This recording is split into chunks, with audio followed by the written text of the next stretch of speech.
Hi, I'm Seth Jaffe from Tasty Minstrel Games, and I'm here to talk about Bomb Squad, our upcoming cooperative real-time game for 2 to 6 players. In Bomb Squad, as a team, you're going to program a disposal robot to navigate a building, rescue hostages, and defuse bombs, and you'll do it in real time.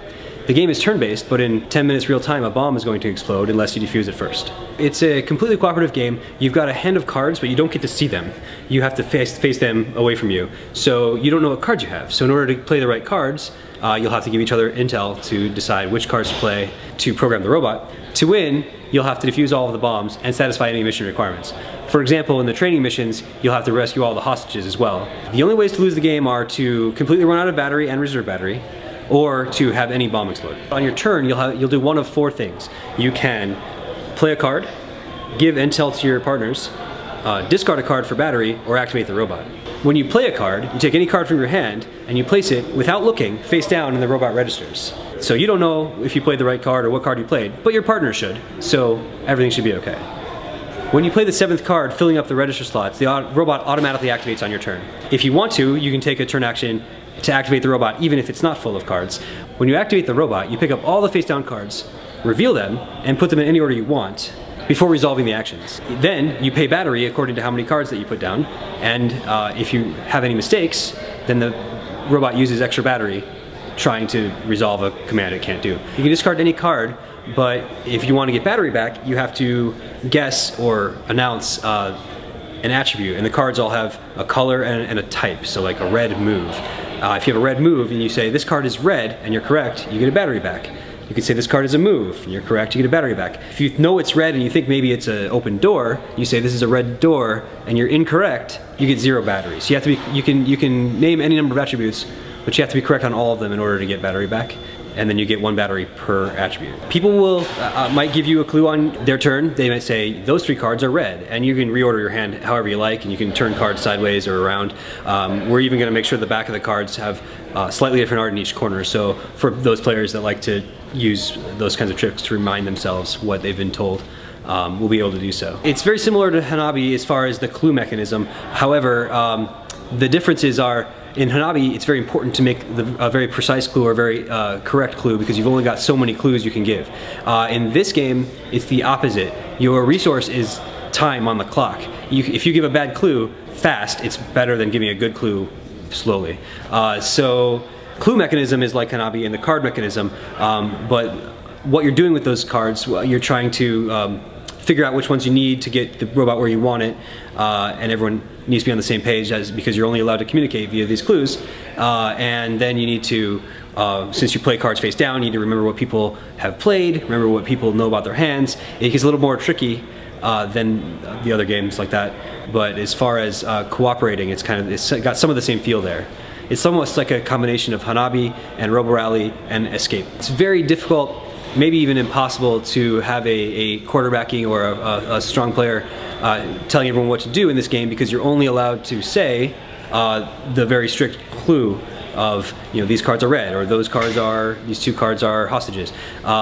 It's difficult for you to play someone else's turn for them because you're not allowed to. Also, there's time pressure, so even if somebody could try to tell everyone what to do, they kind of don't have time anyway. So there's those are the 2 kind of things that I found really do well to combat the sort of alpha player thing that some people are not fond of, and this game has both of those things in it. So there's not really any way a player can steamroll other players and tell them what to do.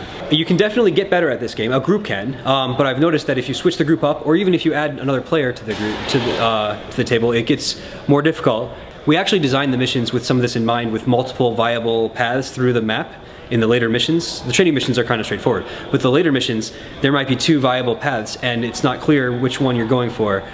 You have to figure that out amongst yourselves. It's part of the game, and part of the communication. You've got limited communication, and you're trying to be on the same page as to which way you're going to go. And the only way you can really do that is by what cards you decide to play, what cards you decide to clue, and which way you physically move the robot when you're activating the robot. Some of this is going to depend on Kickstarter performance, but the demos in the other room have just Training Mission Alpha and Training Mission Bravo.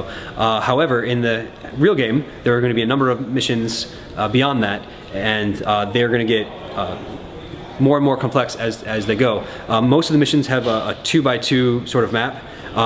sorry, a 2x1 sort of map, but then some of the missions have a 2x2 map, which is twice as big, with more stuff on it, and more bombs, and more hostages to rescue, and more different paths you need to figure out. There's also an additional robot, which moves differently and is harder to use because it has less battery, and depending on Kickstarter performance, there might be additional robots on top of that. And each map has a scoring rubric, I guess, based on the maximum performance. If you got everything on the map, you got all the hostages and all the bombs, you get a maximum score.